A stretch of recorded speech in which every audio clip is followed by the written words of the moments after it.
I would post 10 clips a day on Instagram. I'd be editing them myself. There is nothing that's going to stop this podcast from working. I'm going to be the best podcaster in the world. That's Danny Miranda, a 28-year-old with a microphone and a big dream to one day become the first podcaster to sell out Madison Square Garden. 3 years ago, he started podcasts in his bedroom with 0 listeners.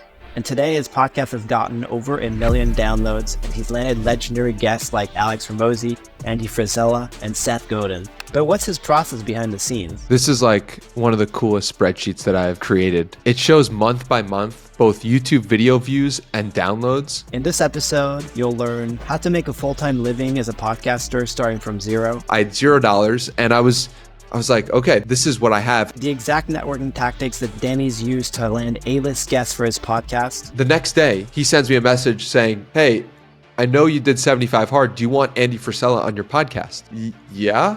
The surprising business opportunities that came from a $50 microphone. I charged $10,000 a month, and I mainly just worked with and every single growth tactic Danny's used to grow from 0 listeners to over 1 million downloads. You can clearly see like that created a spike in downloads and views and all that. I'm Jeremy Mary. I've worked behind the scenes with entrepreneurs like Tom Bilyeu, Noah Kagan, and the My First Million guys. And this is Backstage Careers, the show where I talk to content creators or the right-hand people to ask them how the sausage is made.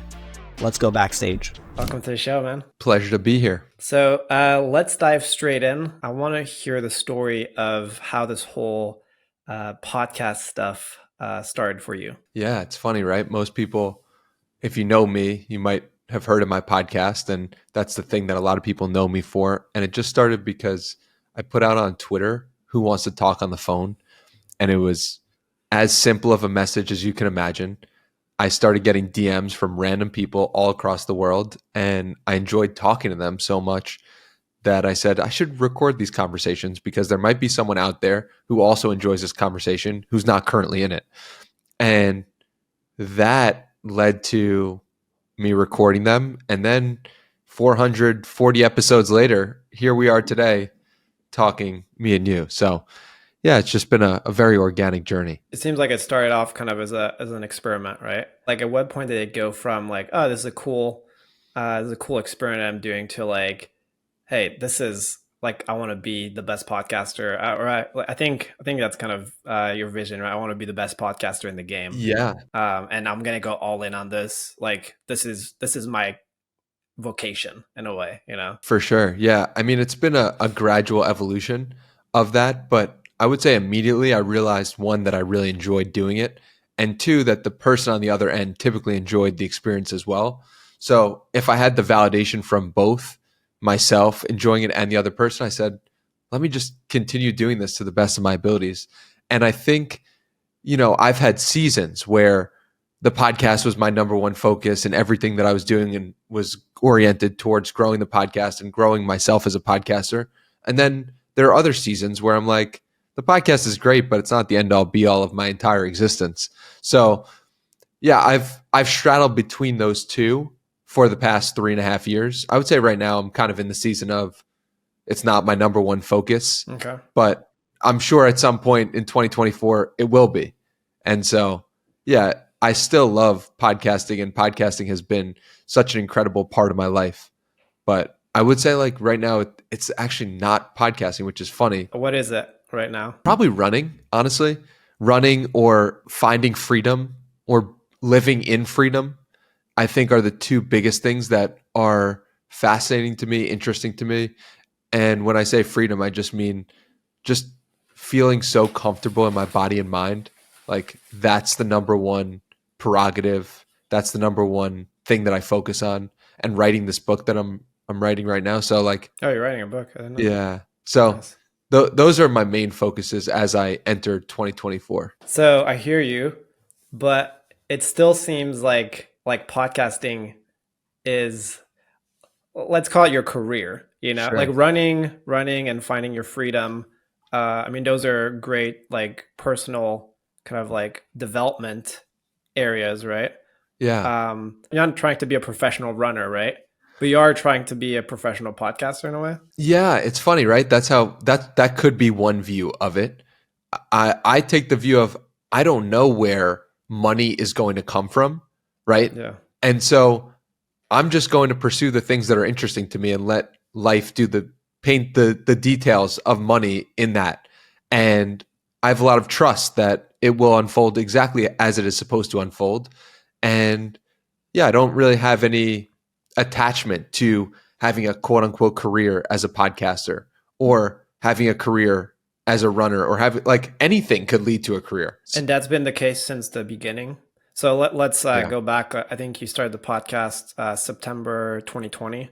Yeah. Give me some context. Where were you at the time? Like, were you working a job, or if not, like, what was the previous job you were in, and Yeah. what was the transition out of that like? Absolutely. So I graduated college in September of 2018 or June of 2018. And I started immediately saying to myself, I don't want to work for anyone. I want to figure out how to make money on my own. So I pulled open Twitter and I saw a lot of people were making money drop shipping and doing e-commerce. And I spent the next year and a half of my life learning everything there was to know about e-commerce and drop shipping and marketing on Facebook ads without ever stopping to question, is this what I enjoy doing? Is this relate to my reason for being on this earth? And I got to a point where I'd made, a pretty solid amount of money. I'd done pretty well for myself. I was living out in San Diego. And I just had this moment of like, this is not what I want to be doing for the rest of my life. This is not winning at all. And I have an easy job that's paying me well, that I could just go to the beach every day and I could work 5 hours a week and I could have a great living. And that's not it for me. So that was like a huge moment of like, whoa, where am I? And then from that, I quit that job. I quit e-commerce and I started becoming a personal trainer. So that was in September of 2019. I did that for the next 6 months. COVID happened. And I said to myself, I can't get any personal training gigs. There's economy's about to shut down. This is going to be crazy. So I moved back in with my parents, made no money, and just said to myself, what would I do if I had 6 months to live? What did I do as a child? Because I don't know what's going to happen with the world. So let me start writing. And so I start writing on personal development and things that I was interested in at the time. And the writing led to the podcast. And then I started the podcast. And it still made no money. And I picked up jobs on the side. Like I worked for my friend Zach's photo booth company.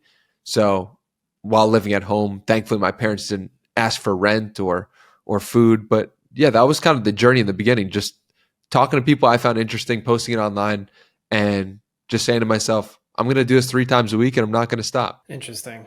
So it seems like you've kind of had this mindset from the beginning of like, hey, that first experience with drop shipping where you're like, okay, I don't like how this feels. Let's change it up. And it seems like the compass was always like, hey, what's interesting and fun to me? Did you never have any fear around money, or like how am I gonna monetize this in any way? No, I don't think in those terms. Like I just have complete faith and trust that whatever path that I'm on will lead to peace. Is that just like a natural, you'd say like a personality trait, or where do you think that comes? Because I think most people are afraid of that, and so I guess I'm trying to break that down into how can someone listening like soak that in for themselves. Yeah, I would say that reading The Surrender Experiment by Michael Singer placed a lot of this belief and this thought in my mind. And it talks about a guy who starts meditating in the woods and when he's 20 years old, and he's like, I'm just going to trust the flow of life. And I'm really going to live in that. And he said that's what he did for 50 years. And he ends up becoming the vice president of $1 billion company in WebMD. So reading this in March, April, May of 2020 made me be like, I genuinely believe in my heart of hearts that this is the right way to live. Like the sun comes up, the sun goes down. We didn't create that. Your heart is beating and you didn't make that happen. And it is just going. So how much success, quote unquote, that you achieve in life is based on your ability to open your heart to the circumstances that unfold without attachment to what unfolds, and while allowing yourself to get out of the way. And so I genuinely believe this starting in in March, April, May of 2020. And I've lived like that ever since. Love that. As you're getting more serious about the podcast, right? What's your mindset? Because I know, I mean, you set this kind of audacious goal of selling out Madison Square Garden, right?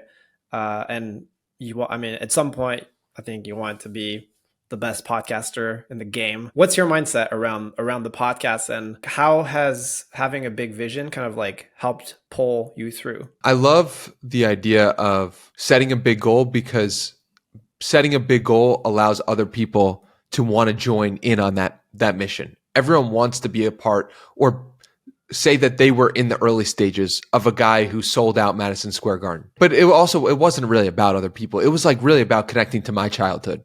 It was saying, as a kid, what did I admire? Who did I admire? It was basketball players. And where did I go? I would go to Madison Square Garden to watch the New York Knicks play basketball. Like, to me, that was my childhood. And so let me think about what would make me so excited as a child. And what is the thing that I find to be exciting today that I can improve on? I can't play basketball, so let me make that podcasting. And so to me, I think that setting a big vision that is inherent to you and is close to who you are as a human being, I think that's fun and that's exciting and that makes the journey more rewarding. I also love asking the question, like, what does the most fun version of this look like? And to me, selling out Madison Square Garden when I was just getting started with the podcast was the most fun version of the podcast that I could possibly imagine. So I still think it would be pretty fun to do. And so, yeah, that would be an awesome experience that I would like to experience in my time on this floating rock in space. But I also have no attachment to getting there. Or if it never happens, I'm completely content. So, yeah, it's been fun setting the big vision. And also, not having attachment to it is also fun as well. Yeah, something cool about that where it's like it motivates you, where it's like lights a huge fire under your ass. It's like paints this big vision that's like exciting and just like makes you even more excited.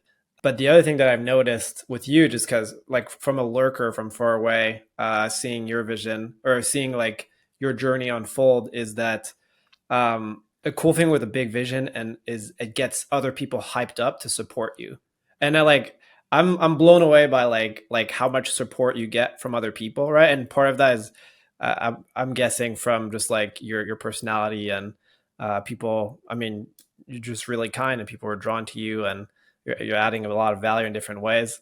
But also, I think people relate to this huge like audacious vision where it's like this kid who's like, I mean, just starting out, is like not hasn't really accomplished anything really, but he has this dream, he has this dream, and this dream is like, I almost feel like it inspires other people to dream big, when you're, I think it's like having the dream backed by like relentless action, right? Because like one thing is having a dream, putting it out there, but then it's like having a dream, putting it out there and consistently like executing on it. Yeah, I don't know, something really interesting about that. I think that's a really good insight. And I think it taps into, it's two things, right? Because it's someone who people are viewing as kind and also someone who is working really hard. And people who are kind and working hard, we want to associate with and we want to be kind to and help support them in some way.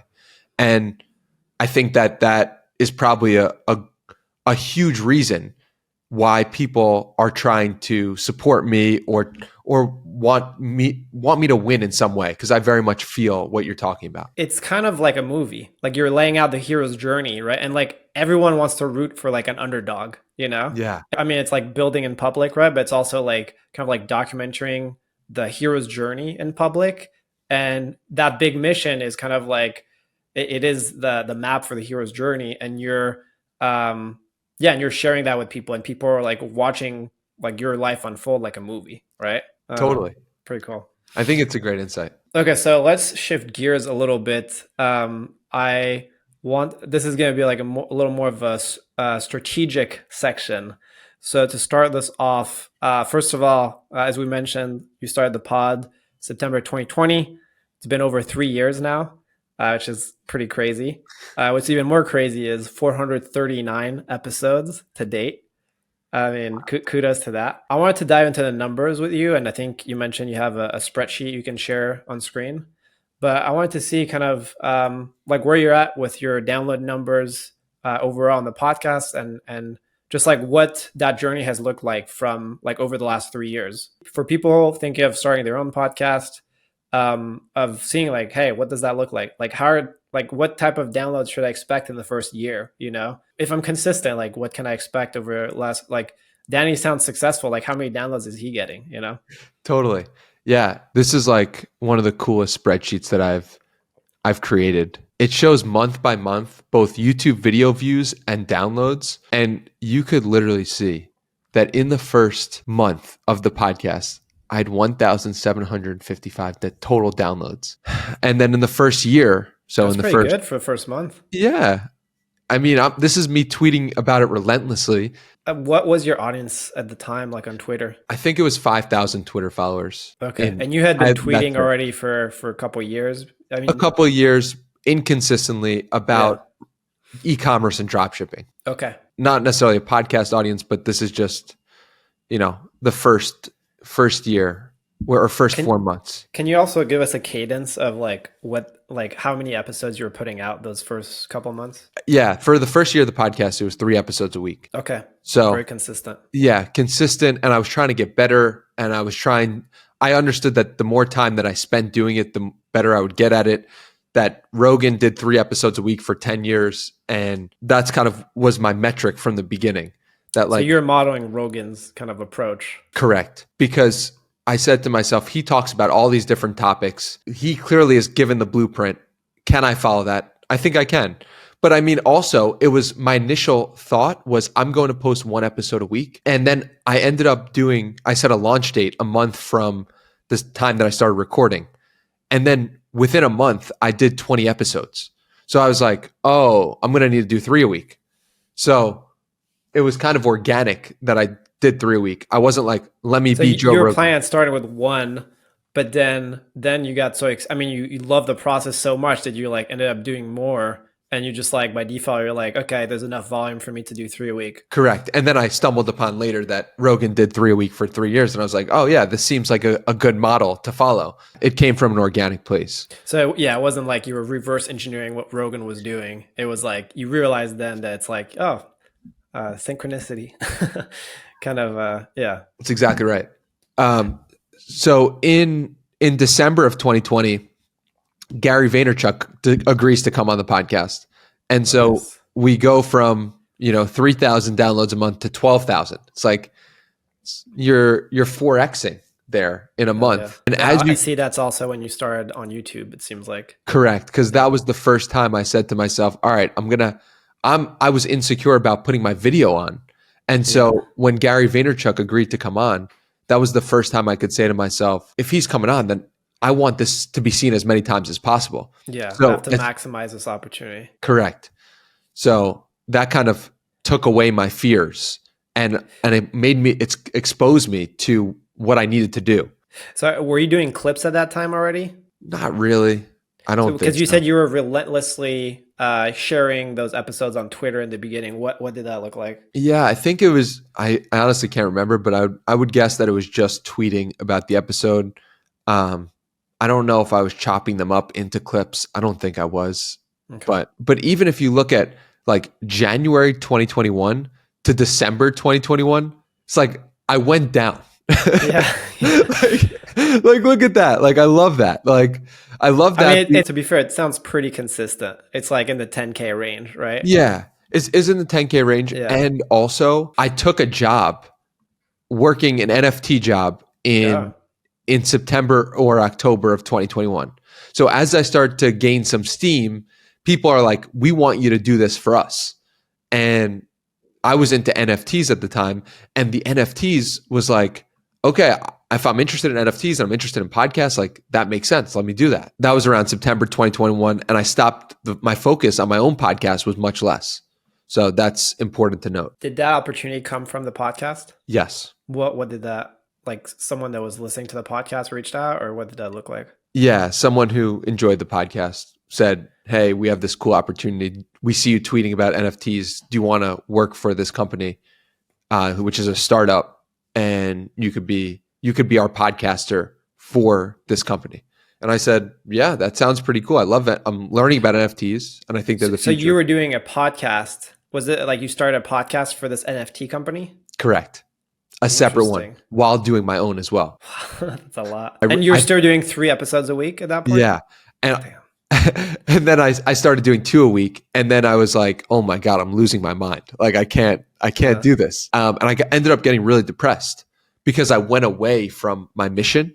I went away from the thing that I stopped believing in myself and started to believe in this company. What's your mission, just to be clear? To elevate the consciousness of humanity. Did you take that job for money? In a way, obviously, it's aligned with your interests as well. But like, was the reason for not focusing on the podcast solely and taking this other opportunity? It was money. The primary motivator was money, and every time I've done that, it's messed me up in a big way. Because at this point, you're still living with your parents, right? Correct. Yeah. And I was like, oh, if I take this job and I enjoy it, then I can not live with my parents, and that'll be great. That was kind of. How long did it take you to realize that it was a mistake? Within a month. And how long did it take you to quit? 3 months. And those months here, you're looking at. Do you see in the downloads or? Yeah, is these months and December of 2021 and January of 2022, I was just depressed. I just, so I was just like it really took a toll on my own mental psyche because I knew in my heart of hearts, like I didn't bet on myself. And that was the hardest part of like looking myself in the eyes and being like, you had something that was working.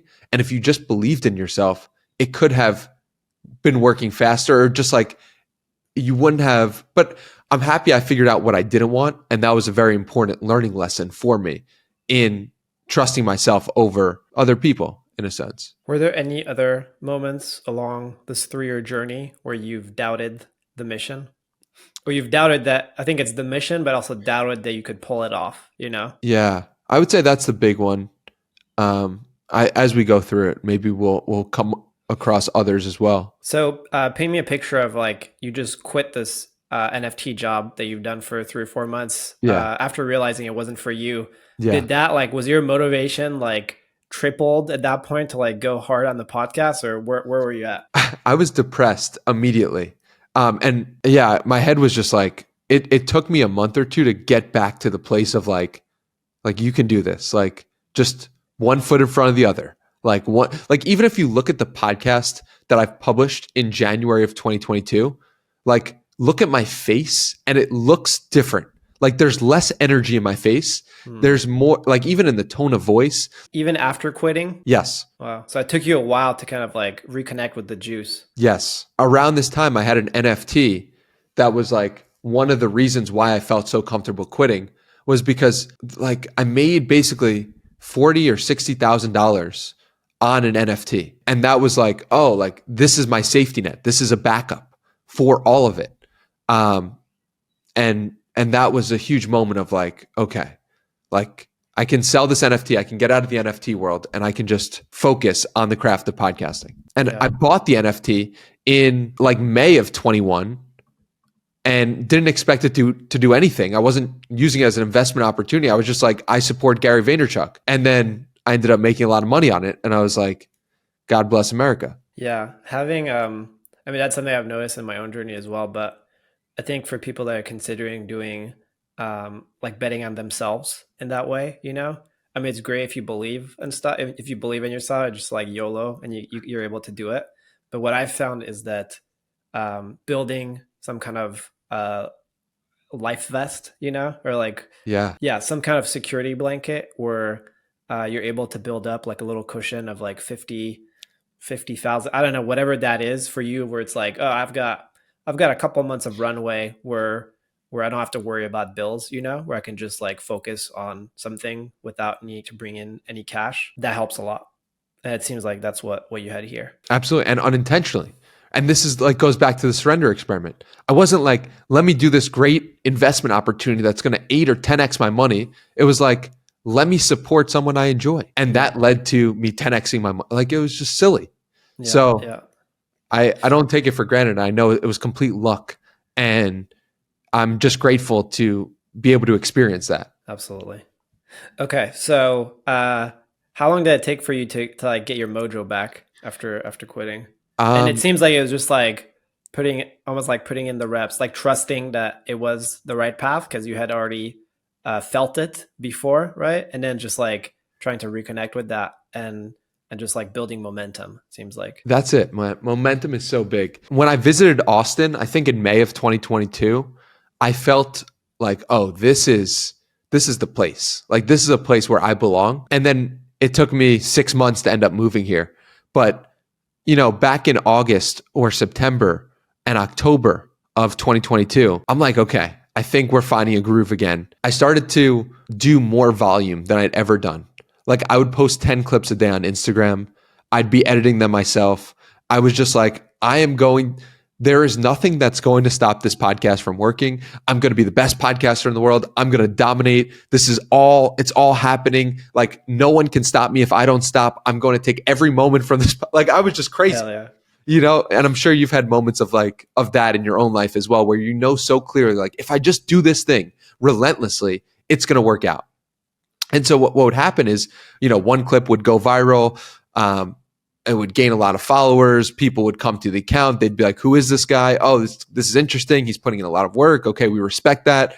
That would help get guests on the show. So I just started doing more volume around August, September, October. And the numbers reflect that. Look, if you look like 38,000 or 27 or 60,000, like there's a huge difference between 15K and 60K. That was another jump. And that was just like me believing in the mission that I was doing and just going all out of like, I will do whatever it takes. Yeah, it's kind of like a virtuous cycle, right?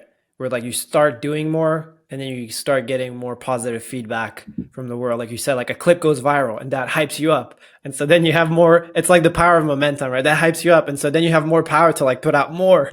And then that like just creates more opportunities for more wins. And then more wins come your way. And that fuel, it's just like, it's this beautiful cycle. This is the most beautiful cycle. And so around that time, around December 2022, I moved to Austin. And now I'm like in it. Now I'm in Austin, the place that I'm like I keep visiting because every time I visit, it's transcendent and it's like I'm meeting people and connecting with people and seeing the world open up and it's expanding. And I'm feeling so grateful for everyone. And so, there it takes another 44,000 when I leave for Austin. And then, 3 months later, it's 67. And 4 months later, it's 87. And then it's 94, right? So it's like I'm just going, going, and not thinking too much about it. Just like, all right, if I keep doing this 3 a week, it's gonna like. And also, the second year is worth noting, is 2 a week. So if you're looking at here, this is 3 a week, then it's 2 a week, and then I realized like, oh, what really separates me is doing 3 a week. Mm. So these are all 3 a week. So 3 a week since.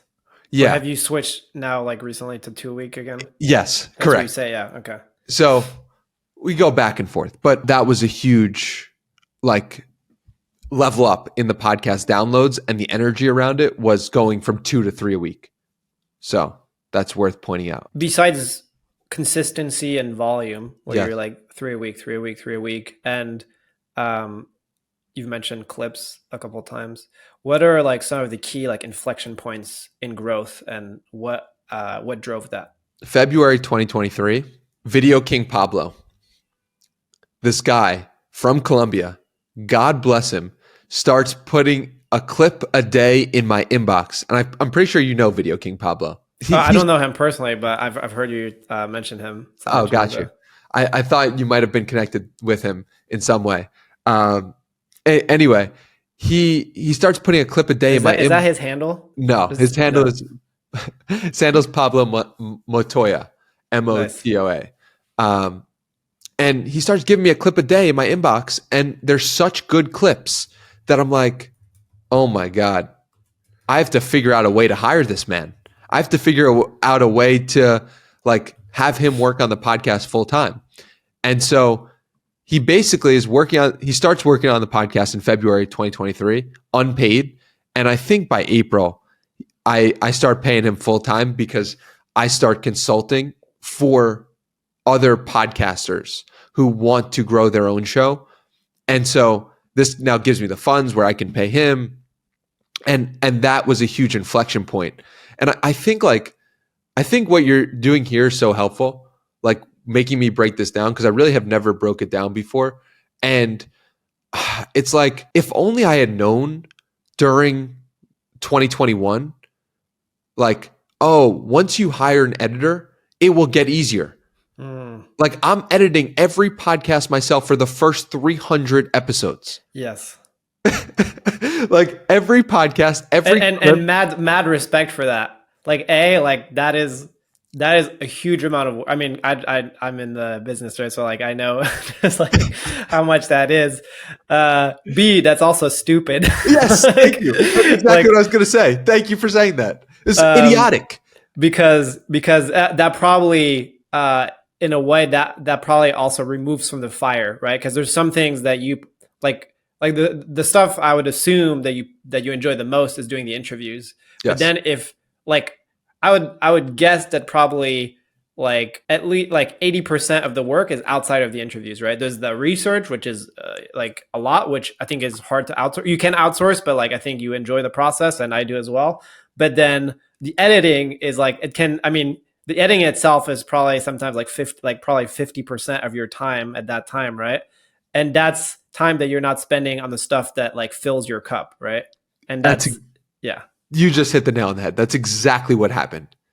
And that was part of the reason for the lack of momentum and the lack of excitement and the lack of juice, like you said, was I felt like I don't enjoy doing this half the time. And the reason why I don't enjoy doing it half the time is because I'm editing and I'm learning Adobe Premiere. I'm learning Final Cut Pro. And I'm like, this isn't fun for me. This is really draining.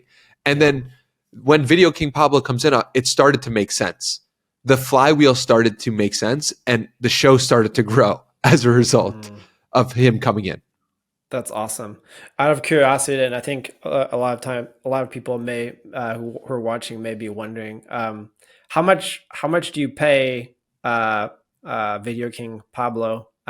What I think the more broader question is like, what does that investment look like? Yeah, and I think he's in Colombia, right? So there's some advantages as far as cost of living here and there. Yeah. Yeah. I think what made it such a huge advantage is that he bought into the show. Yes. Like when someone knows your mission and he'd watched, I'm guessing 10 or 20 or 30 or 50 episodes and been like, I like this guy or I like what he's about. Yeah. Like that's going to mean something more than just a guy who I find on Upwork or Fiverr or something like that. 100%. So I think like finding someone who's mission oriented, is more. Sorry for cutting you off. That may be the formula. Yes. Where like don't hire, because I think you should do that grind in the beginning, right? Because I think it's important to be familiar with the process. But it seems like the right time to hire someone is when you're having people reach out to you for help, right? Yeah, absolutely. And I was blown away by it because I was kind of expecting to edit the podcast myself for the next 10 years. Yeah. Even though people were telling me to stop, I was just like, this is what I have to do. And I was just so hard-headed with it. What if it was easy? It was a great question to ask oneself. I love that. And so he made it a lot easier for me because he enjoys video editing and I don't. So yeah. And when you mentioned like he enjoyed the show, so he's going to put in that extra effort to further the mission, right? Absolutely. Yeah. And so because of that, then we started getting into the cadence and workflow of like, oh, this is a cool moment. We can clip this. Oh, this is a cool moment. We could clip this. And we'd go back and forth, and that would create Twitter clips, and that would create Instagram vertical clips, and that would create YouTube shorts and YouTube clips. And so he was like basically like the all-purpose Swiss Army knife for all the content that actually I'm the one posting, 99% of it, but he's the one who is actually chopping it up himself. Even sometimes we'll talk about it, sometimes we won't, but about the specific clip. But that's kind of the cadence in the workflow. And we were just talking about it recently because he's going to be doing the Austin Marathon, and Nice. it's like this will be the first time I actually meet him, and he's been working for me for basically a year, and I'm like, this is amazing. So Hell yeah. Back to that question. How much does that cost you on a monthly yeah, basis? Like keep in mind you're doing 3 episodes a week, or right now 2, but like let's say it was 3, and then I mean, tell me like how many clips you do per episode. It's like th- 3 clips an episode, okay, plus editing the full podcast. yeah, It's a lot of work, and I'm paying him $2,000 a month. nice, Yeah, That's great.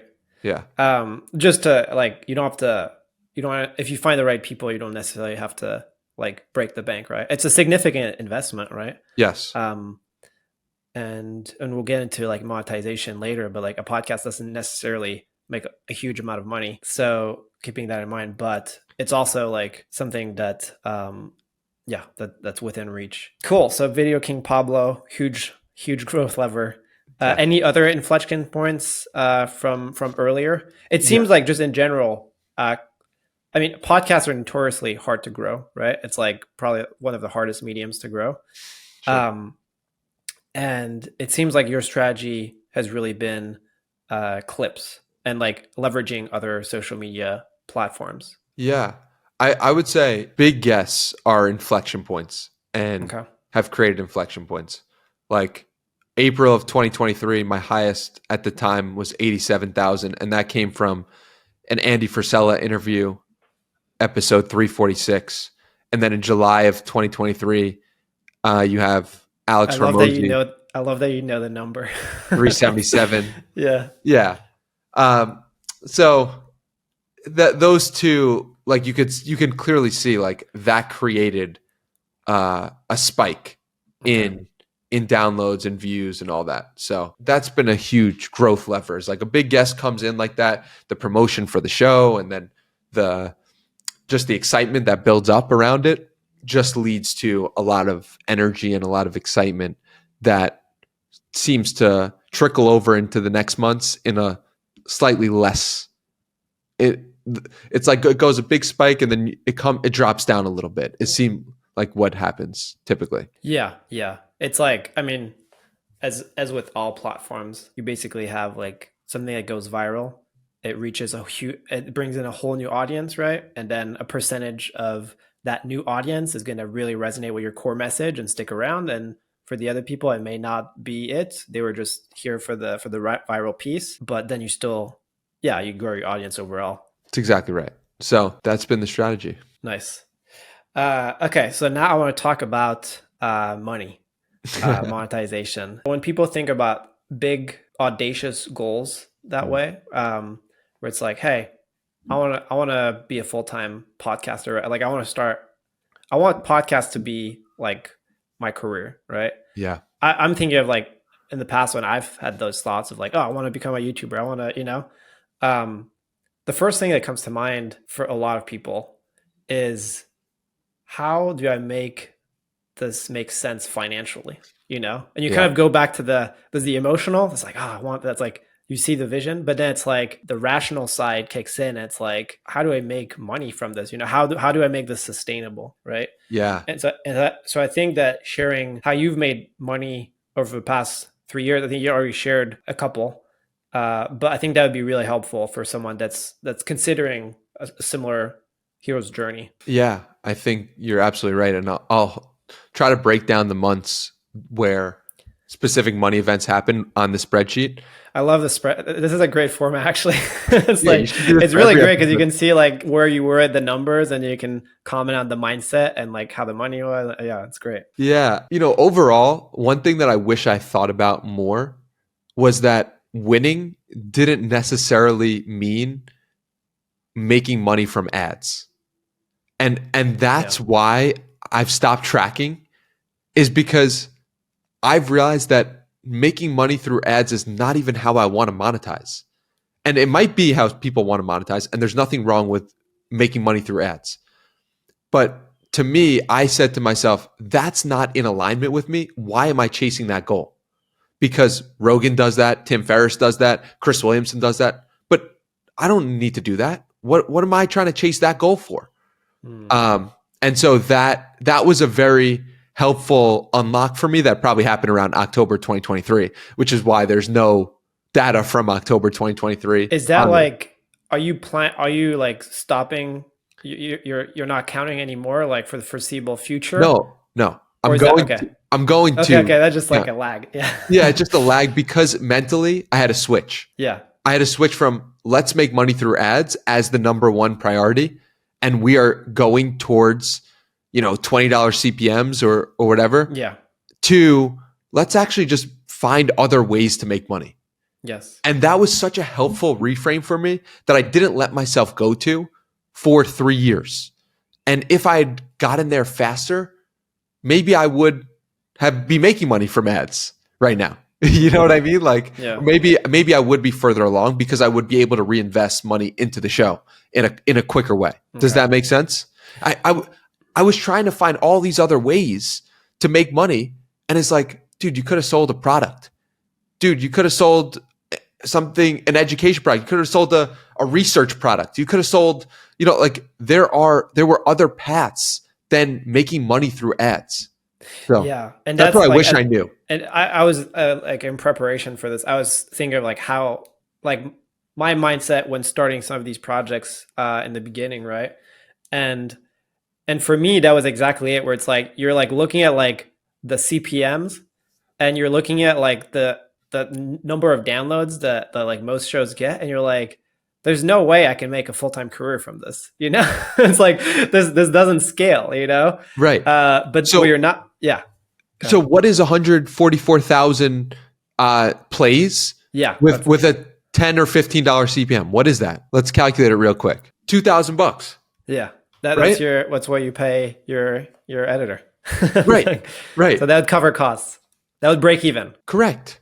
And it's like, okay, I could 10x the show, but I don't even want to deal with advertisers. So like, what am I doing? That's true. Because that also takes a lot of time. Correct. Yeah. And it's also stuff that doesn't feed you, kind of what we were talking about, like the editing stuff. Like I think the business stuff can also distract and remove from the juice, right? Yeah. What have been the ways to make this sustainable? So living at my parents' house from, 2020 to December, basically, of 2022. It was kind of like COVID was a great, it's kind of like made it normal in a way, Sure. But it's like, I think for anyone that's wanting to start like a creative project, like if you have the luxury of being able to go back and stay with your parents, you may not love it. It's not the most sexiest thing, right? But it's also like, it's the best way to, live rent free, and like finance a creative project. Absolutely. And when I look at it now, it's 28 months. That seems like a long time, 28 months but it was great. And I'm very grateful for the time. And I'm grateful that my parents allowed me to just live in their house. December 2022, I move out to Austin. But in this time, what I'm doing to make money is I talked about the NFT that I made money from. I talked about the NFT job that I had from August or September to December of 2021. In the summer of 2021, I made money as a photo booth attendant for my friend Zach Pogrob's photo booth company.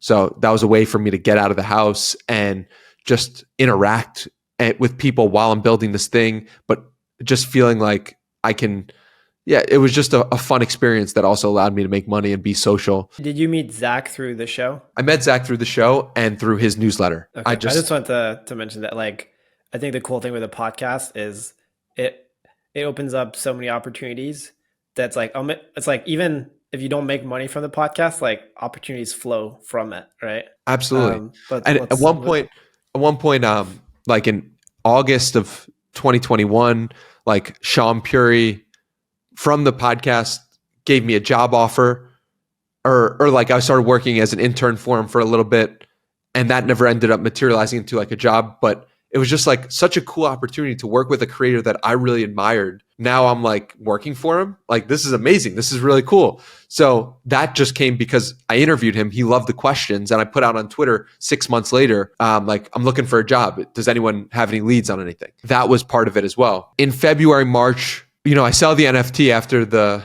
job and the NFT job, and I'm basically living off the $40,000 or $50,000 that I've made for the rest of the year until I move out to Austin. Then I start consulting and working with people on a one-on-one capacity to grow their podcasts. So how did that come up?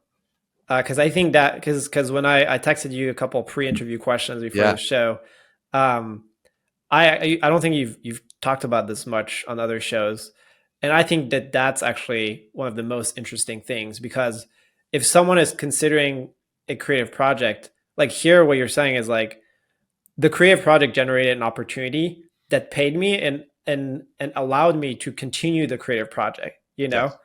So how did those opportunities come up? Whatever you can share, like if you're able to share, like who reached out to you and what those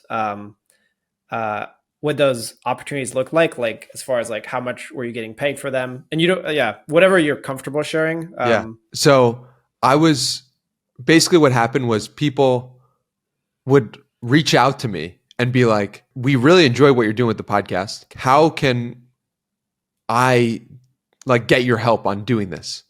And I was like, well, you could pay me to help you to grow your show or build your show in some capacity. I started introducing people. Like, I would take on a client and I would then introduce them to people I knew in my network, because it's like, what did I have? What skill did I build?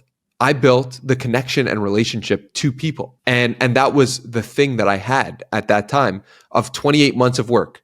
I was connected to a lot of people. I had $0, and I was like, okay, this is what I have. And I have a skill of podcasting, skill of conversations. I've probably done 250 or 60 episodes. So there was that. And there were people who then had a lot of money, but no podcast. So then I was able to have some of their money and teach them the skill that I had. So that's kind of what happened. And they either would reach out directly to me or reach out through a friend of a friend. And that's kind of how the opportunities came to be. What did that look like? Were you charging hourly? Was it like a monthly retainer? What did that look like as far as like compensation? And how did it evolve? I'm guessing you started charging low, and then you're like, oh, I can actually, does a lot of value here. I can charge a little more. Yeah, I honestly, from the jump, I charged $10,000 a month, and I mainly just worked with one guy in particular who, I don't want to, I don't want to share who he is, because I don't know how comfortable he is with, talking about that publicly. Just can you share high level demographics, or like what industry or what like profile kind of? No worries if not. Yeah, no, I don't feel comfortable, but he was someone who just reached out through a friend of a friend, and he'd listened to the podcast and was like, I like what this guy's energy is and what he's about, and I'd like to build a similar show. And he had money to devote to his show. And the arrangement was basically $10,000 a month. And we did it for, I think, 6 months. So that was a great way for me to move to Austin. And so that's the inflection point where like then you had the money where you felt like you could move to Austin. Correct. Were you nervous at all of signing a 12-month lease, or were you trust the process? Trust the process. Listen to this. So I visit Austin in October 2022. I'm in the sauna in Austin, and some guy comes up to me and is like, yo, dude, I love the podcast. My friends are your friends, and like, this is amazing. And he's like, I'm actually leaving for Bali. Do you want to take my apartment?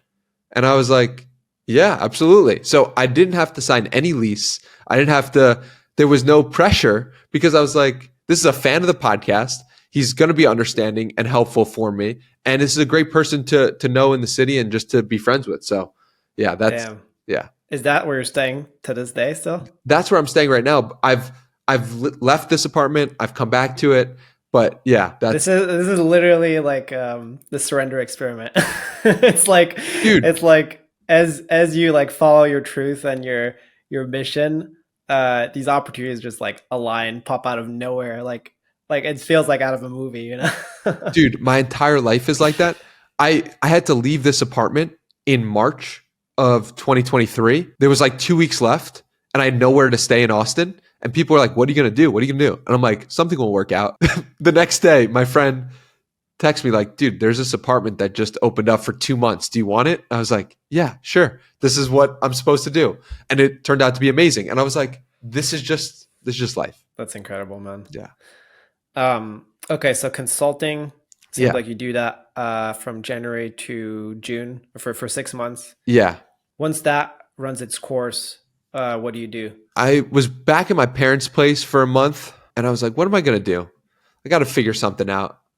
And I start building the course and putting the course together on art of interviewing. I was like, what's the skill that I have? What do I want to teach? What have I learned that I could really impact people with and give people? And I started putting together the course. And then the course has been how I've lived for the rest of the time. That's been the journey. The course has made $40,000 in the past 2 months. Damn. So That's really cool, man. I haven't taken the course yet, but it sounds, I mean, coming from you and the experience you've had, and also just knowing you, I know it's value packed. Can you give a quick overview of what it is for anyone that's interested in kind of like pursuing this podcasting thing more in depth? And we'll leave a link in description for anyone who's interested. yeah, well, you could, if you put the coupon Jeremy in, you could get 10% off. So that's Okay. go to artofinterviewing.com and you could use the code Jeremy for 10% off. But it's like, okay, what makes for a great interview? What are the conditions that you should do before you start? How do you operate in that moment with as much trust and presence and calmness and peace and love for this other person to get the most out of them? All of that, and explaining that and helping, like giving all the information that I wish I knew on the first interview of how much to prepare. And okay, you're going to prepare. Where do you go? Okay, you're going to go through Twitter. You're going to go through Google. You're going to go through YouTube. How do you go through YouTube? How do you go through Twitter? What are the actual things that you can pull? Why are you pulling this thing instead of this thing? What It's are like your questions? entire research process, it seems like. And you've studied like a bunch of, like, you've studied like Tim Ferriss, Joe Rogan's interview styles, like Larry King. King, and you're just dissecting all of these lessons into like a digestible way. Yeah. Exactly. There's like a section that's just what are all the greats? What have they done? There's a section that's preparation. There's a section that during the interview. There's a section about pre-interview, like what you should do to make sure you're in the right state before the interview. There's a lot of just little things that I didn't know that I created my own process from doing. And it seems to have been very helpful for people. I get a message every day from someone saying how much it's impacted them. You have a cool trailer as well. Thank you for saying that. Callum Johnson created that. One big thing was that I wish that I looked at my insecurities earlier about like, what am I so scared of? For me, it was looking at the insecurity of being like, I can't sell something. I can't create a product. Who's going to buy from me? That's going to hurt my reputation. But it's like, what if the opposite was true? And so that was something I wish I asked myself earlier in 2022. Maybe I wouldn't have had to do consulting, which at times was energy draining instead of energy giving. I think looking at your insecurities is a great place to start with figuring out the next thing for you to do. Love that. Yeah. And I think just like closing the loop on these projects, like a podcast may not, even like building a Twitter audience or whatever you're looking at, the thing itself doesn't make money, but it's building an audience and it's building trust with an audience that then you can teach the very skill that you're learning while building that audience, right? And that feels like a business model that's sustainable for anyone. Yes. And I will say, when I'm explaining this, it all seems like, oh, it's perfectly orchestrated. And like, and the answer is yes, it was perfectly orchestrated, and it is perfectly orchestrated. Like every moment is, but it's not by me. That's for sure. Yeah. And Yeah. and it's like, I was resistant to doing a podcast course for a long time. And then my friend Nat Eliason says to me, what about interviewing? Interviewing seems more you than podcasting. And I was like, and in that moment, the skies parted. And I was like, yes, that is accurate. Like, it's not about podcasting because podcasting is like tweeting. Yeah. And the truth is, the real skill to me is interviewing, which is greater than just podcasting and like writing to tweeting. Yeah, and I love it. For me, when I saw that, even just the title, Art of Interviewing, it gave me the vibes of like a masterclass, which I love. Yeah. It's Danny's masterclass. Yeah, it's everything I know. That's exactly right. So I think that sometimes, if you're listening to this right now and you feel like you're in the struggle phase of some moment that I talked about, like, just know it's okay if it's not perfectly working out in this moment. Just try to do your best and have trust. That's kind of what I've done the whole journey forward. And that's what I'm still doing to this day. Okay, so I want to shift gears again. This time I want to get into how you get guests. Because like a bunch of people watching, listening to your show, you've probably gotten this question a million times, like, Danny, how did you get Alex Hermosi? How do you get Andy Frisella? So I want to break it down in a couple stages.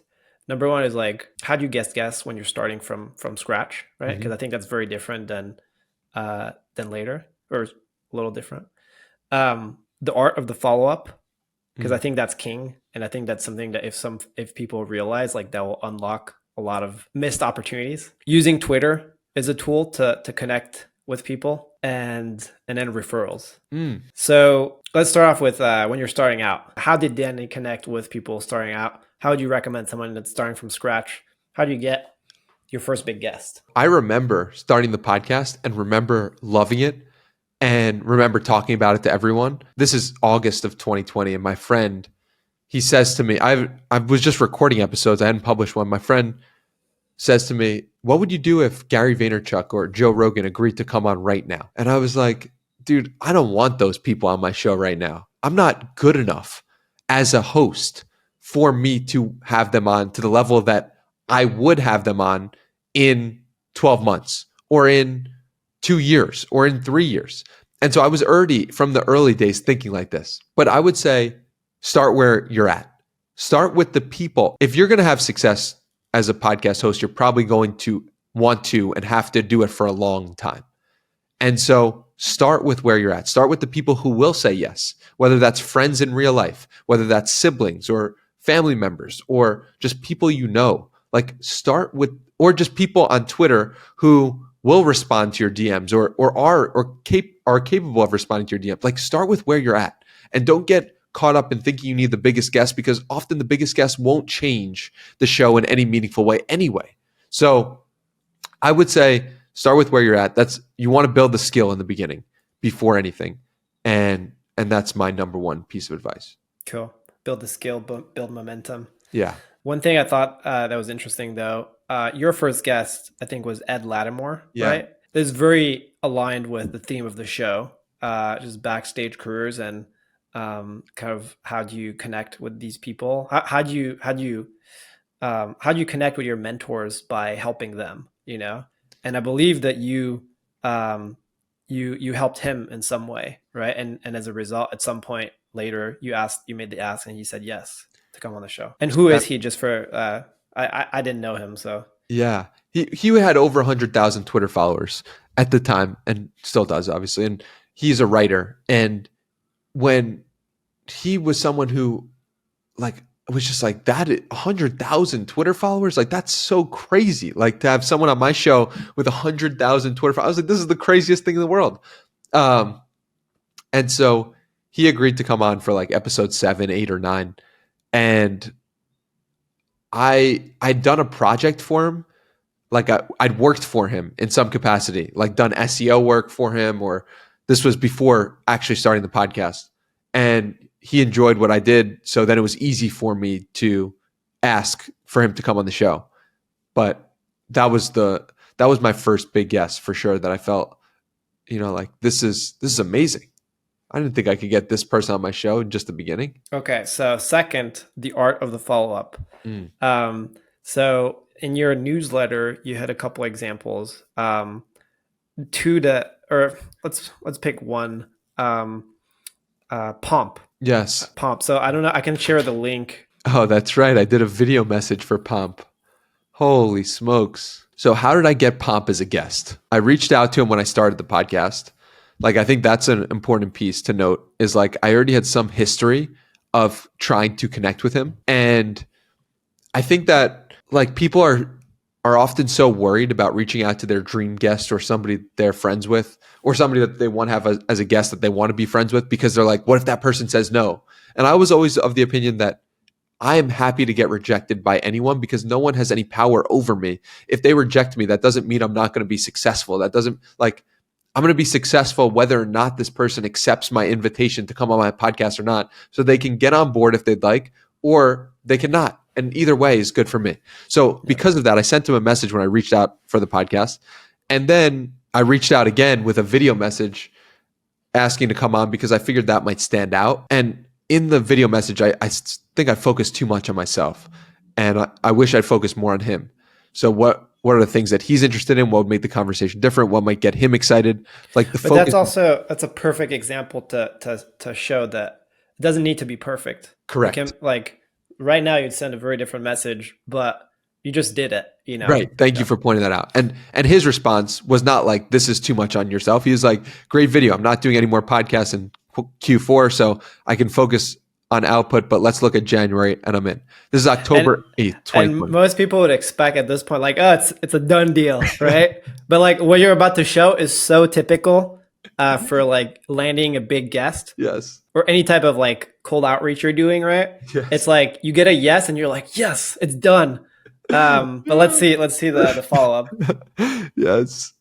So I put a note to check his availability January 4th, 2021, which was 3 months away. And I was looking forward to this, you know, like this is the most important thing in my calendar and this is the least important thing in his calendar, which is generally how it is when you're just getting started. Yeah.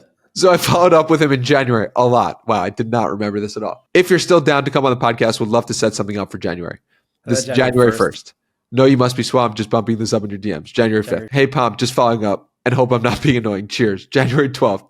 Not going to stop until you tell me to buzz off January 5th. In hindsight, that was too much. And I just, instead of doing that, I think like once a month probably would have been ideal with updating him of the thing that would have been exciting about the podcast. If I've been like, I have this many downloads. And then the next month I was like, I have this many downloads and or this guest. And the next month. That. I was about to ask you like, how do you follow up without just being like, hey, just following up, you know, just bumping this, you know, like, cause that can be annoying. But like, how do you follow up without being annoying? Yeah. And I think by showing progress, because by showing progress, you're inherently showing that you are somebody who is trying to get better. You are getting better. You know that they're going to want to come on at a certain point when you reach a certain scale. Because let's be honest, if Pomp was getting the same request from Joe Rogan, he would have accepted it, right? If he got the same request from Andrew Schultz, he would have accepted it, which he did, right? So I think that understanding that the value that I was providing him is in some sense the amount of people who are listening, not always, but in some sense. So if I had followed up with that information, that might have been helpful. And so I stopped doing that. And then I had his brother on. So, hey, Pomp, just checking in. Would still love to have you on the podcast. Joe Pompliano is coming on this week and would love to have you on as well. That's May 31st, 2021. So this is now 5 months after I sent that initial message and then no response as well. That's 5 follow-ups so far. Yeah. For those keeping track at home. So that message also did not prompt a response. Here's the message that did.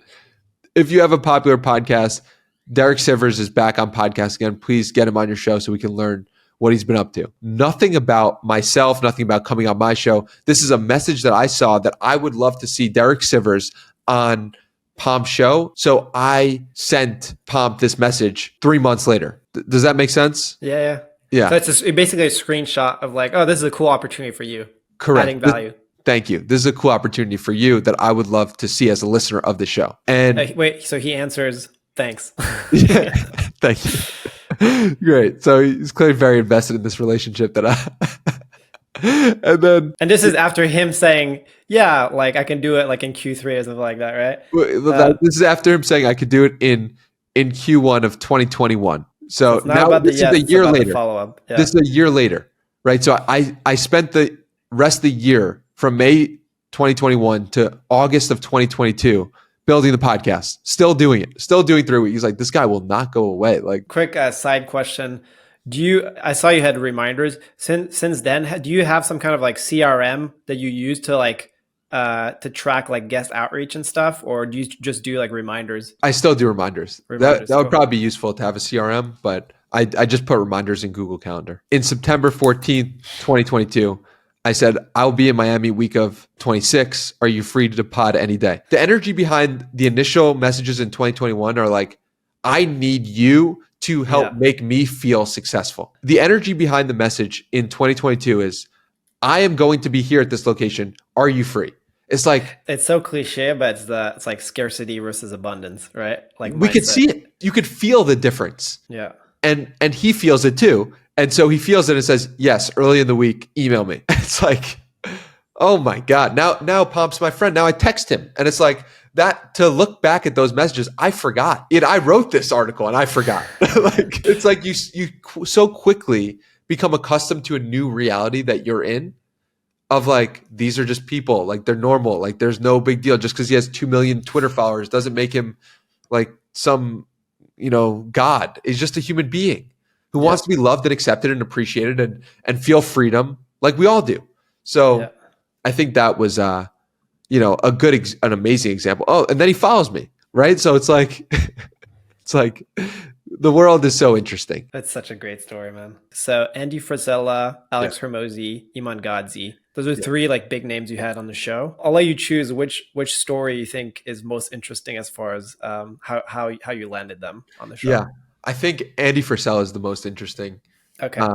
But Alex Hormozi, I'll share as well what happened to book both of them. So Andy Frisella came about because randomly on Twitter, this guy commented under one of my posts saying that he was starting a podcast. I was like, oh, okay, you're starting a podcast. I sent him a DM and was like, dude, if you're really serious about starting a podcast, here's my number and call me anytime. And the reason why I did this was because he was a former MLB pitcher who I had familiarity with in my own life. He was on my fantasy team when I was a kid. And I was like, this is so cool. This guy wants to start a podcast and thinks I could help him do that. Like, great. I wasn't expecting to get a client or consulting or anything. I was just like, I had a familiarity with him. So I was extra forthright about helping him because I also knew he's a serious person who's like, he's been in the MLB. He has some discipline and work ethic. And so why not reach out to him just to see if I can help him in some way? We end up getting on the phone for 45 minutes. I tell him everything I know about podcasting. I'm just like giving nonstop. And just out of the kindness of my heart, and also knowing that he's an amazing person in that he's disciplined and he's consistent and he's been a pitcher and he's like, and I could tell from his tweets that I liked him. Yeah. Also, it's like trusting that if you helped him out, it would turn into like a beautiful show. It seems like, right? Like a really good content. Right. Exactly. Great content. That he would take action on the advice you give. Yeah. That's a very important point. And so I felt that, and I had no expectations from that phone call. I did it for free, right? Like there was no consulting or whatever. The next day, he sends me a message saying, hey, I know you did 75 hard. Do you want Andy Frisella on your podcast? I was like, yeah. Like, what do you have to do with Andy Frisella? You're a pitcher. Like, you're a former pitcher. Like, you're Andy Frisella. What does that have to do with me? What are you talking about? He's like, yeah, my friend is good friends with Andy Frisella. I was like, okay. He's like, I'll get back to you if we can make that happen. It's like, okay. His friend asked Andy Frisella to be on my show, and Andy Frisella said yes. How in the world those two things connected? If I never gave that dude my phone number and said, hey, call me anytime about the podcast, Andy Frisella would not be on the show when he was on the show. I sent 10 emails to Andy Frisella's spam or whatever, that's like, request Andy to be on the show. This is a guy who deeply impacted my life. And none of those go through. But what I realize is that at a certain point in the journey, for people who have made it to a certain point, they only take requests from people that they trust. Yeah. Because their reputation is on the line. And if someone is a Plus, bad their time is limited, right? exactly. Their time's limited, and they need to know that the things that they're doing are of the highest quality. And so Andy came about because randomly this guy was friends with some guy who knew Andy Frisella and was friends with him. It's like, I couldn't have drawn that up. I couldn't. That is surrender. That is trusting. That is being kind. That is flowing with life. Yeah. I think for me, what I'm taking away from it is also it's like when it's like when you have that mission and you're going after it. Plus, like you said, being kind and adding value wherever you can. Yes. Opportunities just happen. Yes. And in that time, this is funny, and this is making me rethink a lot, actually, based on how I started this podcast. He said to me, what do you want to do? Like, to me. And I said, I want to be the best podcaster in the world. And I said that so quickly because it was my truth at the time. And you said that to Andy? I said that to the guy who I had a call with. Okay. Initially. Yeah. And he, from that, was like, oh, I want to help this kid win because he has a clear mission and it's defined and he knows where he wants to go. And so it's just like life will present you with what you want in enough time.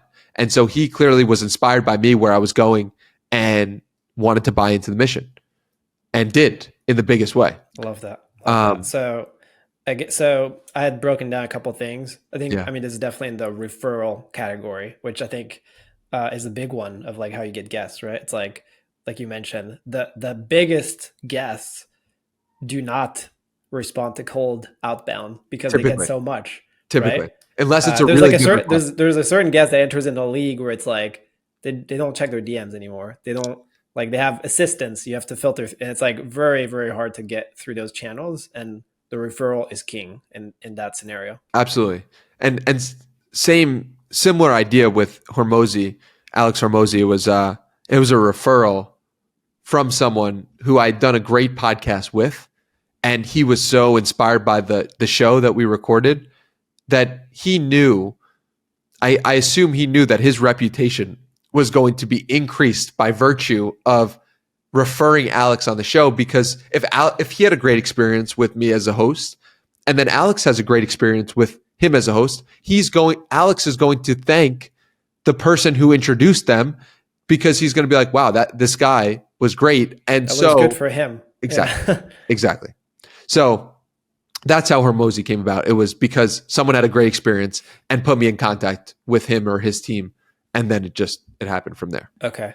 Last story, which I know this kind of enters a different category that I want to discuss. I titled it Twitter Advanced Strategies. Yes. / build in public. Yes. And I think you're very good at this. So just leveraging Twitter and kind of like finessing around with Twitter. So Gary V. Yeah. He was one of the first big, like, capital BIG guests that you had on the show. Remind me, he was like 40 something. 39. What's the story? So on December 4th, 2020, I put out a list of my dream guests for the show. It was like Gary V, Mike Posner, Andy Frisella, Jocko Willink, and David Goggins, I'm pretty sure at the time. And Gary, that from that moment, I said to myself, oh wait, I actually wrote a blog post about Gary V when I was 13 years old. Let me find that. So after I tweeted that, I found the blog post that I wrote when I was 13 years old. This was 2009 when when no one knew who Gary Vaynerchuk was. And I was 13 years old watching his wine show. And I was like, there's something different about this guy. I wrote a blog post. I pull up the blog post from archive.org. I screenshot it. I tweet the screenshot. From that screenshot, he then followed me. And after he followed me, I tweeted out that he followed me. And after I tweeted out he followed me, 100 people in the comments say, Gary, you got to go on this guy's podcast. And so one guy comments, the actual thing that tipped him over the edge was one comment from this guy. Gary was going back and forth with people in the comments, in the replies, and he hadn't agreed to come on the podcast. I think he was already replying. Hell yeah. But he was replying because some people were saying positive things, some people were saying negative things. Like it created a whole uproar. And one guy says, hey, Gary, if you're still here, this would make for an incredible Christmas present for Danny Miranda if you go on his show. He's a great guy and I highly recommend it. And this guy, I randomly, quote unquote, sent a book to a week before because I was like, I think this book is valuable for you and like I think you'll enjoy this.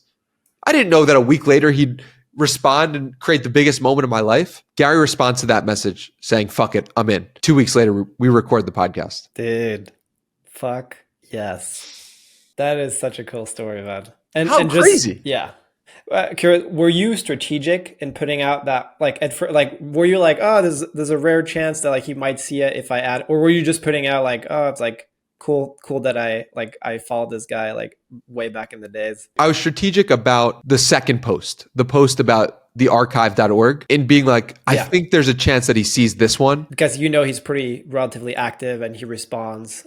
He's responsive on Twitter. And yeah. But the dream guest itself, I was just saying to myself, like, I know all of the, God willing, I believe genuinely in my heart of hearts that I'm going to speak to all of these people on the podcast. And when I do, whether it's 2035 or 2025, which is crazy, we're not even in 2025 yet, or whenever this is, like, I'm going to want to have this note somewhere. Eventually, that was the building in public. Correct. And eventually I started doing it strategically of like, oh, this worked for one guest. Like, why don't I do a longer list of dream guests?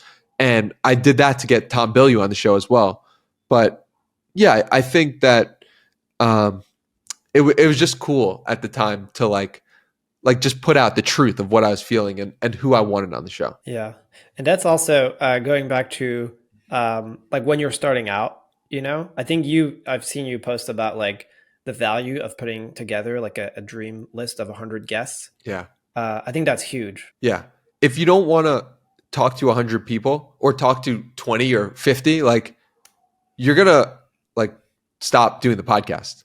Like, it has to be based on your own curiosity about people. And every person you talk to ideally will lead to 2 or 3 or 5 or 10 more people you can talk to. But if you don't have this feeling of like, I have so many people I want to reach out to or talk to, like, it might not work out. Like, you might not have the stamina to do it because you might not be interested in people enough. Awesome, man. I'm curious about what the week in the life of a podcaster is. Yeah. So if you're comfortable, would love to see what your calendar looks like at the moment. Sure. And maybe you can kind of like comment, narrate. Let's put it, life of a full-time podcaster. Love that. This is really helpful. Maybe I'll tweet something like this. So this is a month in the Yeah. month in the life. Yeah. This is pretty much a schedule. This has kind of been like a slower month. I'm not posting 3 podcasts a week this month. Like I didn't post podcasts on the 11th, the 13th, or the 15th, which I typically do. And I'm posting 2 podcasts next week. We can look at November. Yeah, I think that might be helpful. I did notice though, Jordan Peterson. Is that an interview that happened? No. Okay. That's his live event on April 23rd. You should go to as well in Austin. Hell yeah. I'm sure it'll be fun. Nice. Maybe he'll come on the show then. Bro, so this is like, there's action. This is momentum right here. This is action right here. There's nonstop things. There's like so many interviews, so many things happening. When I just look at this, I'm like, holy smokes, I did a lot. Like, so give us, I mean, that's why calendars are great. You can really see like what's gone down. Oh my God. So give us a high level overview of what we're looking at here. High level overview is, I basically do a few things. I run, I podcast, I track the podcast and when they're going live on this. I have so many activities and just random stuff I'm doing. Like, I mean, is there anything you want me to like double click on or like? Let's focus on the podcast. Sure. So activities towards the podcast. So from what I gather, there's the recording, right?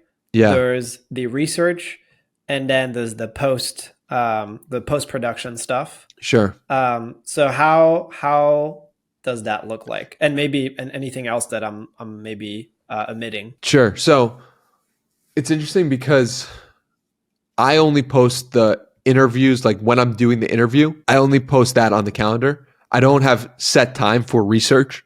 I don't have set time for the editing and the timestamps. I don't edit, but I put the timestamps or I do the timestamps. So I'm not structuring that time. That's more free flowing. Okay. So maybe a better question is how you organize that And also, I think outreach is the other one, or Mm. I don't know, maybe now you have more inbound, so you don't do any outreach anymore. No, I do outreach, but I don't Okay. schedule time for it. So Like, how do you flow with those? How do you know what to work on? You know, like how do you organize your days? yeah, I follow my intuition a lot. It's not a structured, okay, you have to outreach at this time. Because what if I stumble across someone's piece and I want to reach out to them? Or what if I'm editing a podcast and someone mentions someone and I go down a rabbit hole on that person and I want to reach out to them? So that's kind of how I think about it. It's easy Okay. for me to outreach. It's easy for me to research. It's easy for me to like publish the episode. And those are all things that I can do on my own time.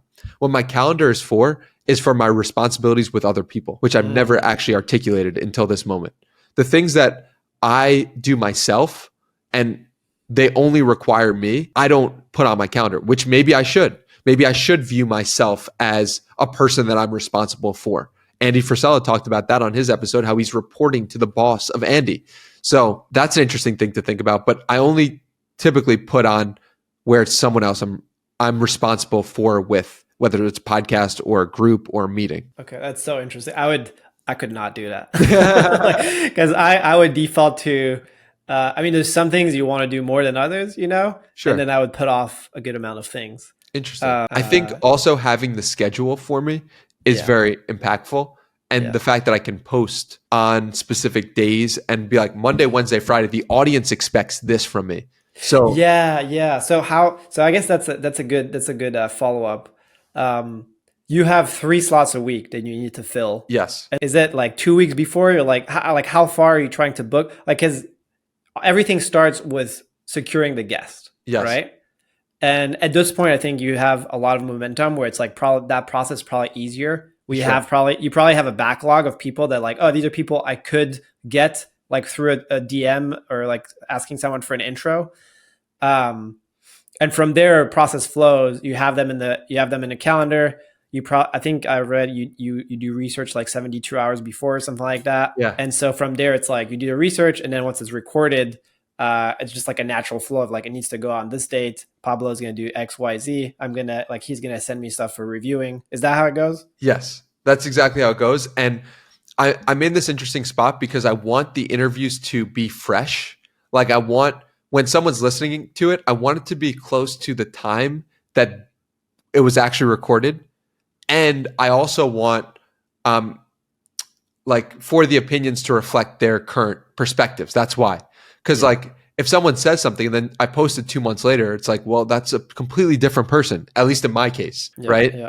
If we record this in October, this is way different than me today. But Totally. sometimes you'll record a podcast and it'll get posted 2 or 3 months later, and you're like, okay, like, that's who I am in that moment, and it's fine. But I don't want that. You know, I don't think I'm just that's laughing. I apologize in advance because that may be the case. and that's okay. And everyone, no worries at all. Yeah, And yeah. also know, like, if this is 3 months down the line, this is just me at the current point in my life, Yeah, right? yeah. If this is getting posted in March, like, Totally. and this is December 2019, 2023. And half the stuff I say, I could have different systems for processes, but I think that's an important thing to note, like contextual to the moment. And particularly for my show, because it's like, if we're talking about current events or we're talking about something that's happening, I try to make it not about current events, but I do want it to reflect the opinions of that person at that time. And so it starts with me saying, like, okay, where are my 3 guests this week? And are they on the calendar? And, like, can I see them? And right now I'm like, okay, I'm starting the year off and I'm like, I don't know who the guests are. And that's okay. Guests will come in when they're supposed to come in, but I'll reach out. I'll make sure, or try to figure out the guests that I'm supposed to have on for January in the coming 2 weeks. Like, Yeah. and what's cool now is people are so open to being on the show because of the amount of reps that I've done, that if I ask for them to come on, someone will come on, you know? So Yeah. it gives me freedom. The work that I've done has given me freedom to You've have built amazing up- guests. You've built up the leverage. Yeah. Absolutely. Awesome, man. I think that's a great place to end the interview. Do you have any thought that you want to leave the audience with? I've been doing this now for 3.5 years, and it truly comes from a place of, this is what I would do for free, right? And when that's the base, it's like I won even before I posted a single episode. And the fact that I was doing what I enjoyed doing and that it excited me, like that's what I've chosen as my path. And if you want to go down the path of trying to go viral and trying to be famous and trying to do what other people want or think is interesting, like God bless you. And like it doesn't have to be either or. But I knew myself that I was content doing it whether or not anyone listened. And still true to this day, even though I'm trying to grow the show and make it better one day at a time. So finding the thing that you would do even for no money or even to pay is like makes you unstoppable. So that's kind of my advice and what I truly hope everyone finds that thing for them, because life is better, life is sweeter, and I'm so grateful to have found a thing that I enjoy doing for the sake of doing it. Amen. That was awesome, man. Well, thanks for coming on. I learned a lot, and I'm sure everyone listening will have learned at least a thing or two. People can follow you at Hey Danny Miranda on Twitter, right? That's it. And is that the same handle, Instagram? Yes, same handle on Instagram. At Hey Danny Miranda. Thank you, man. Appreciate you. And yeah, I'm glad we did this. Likewise.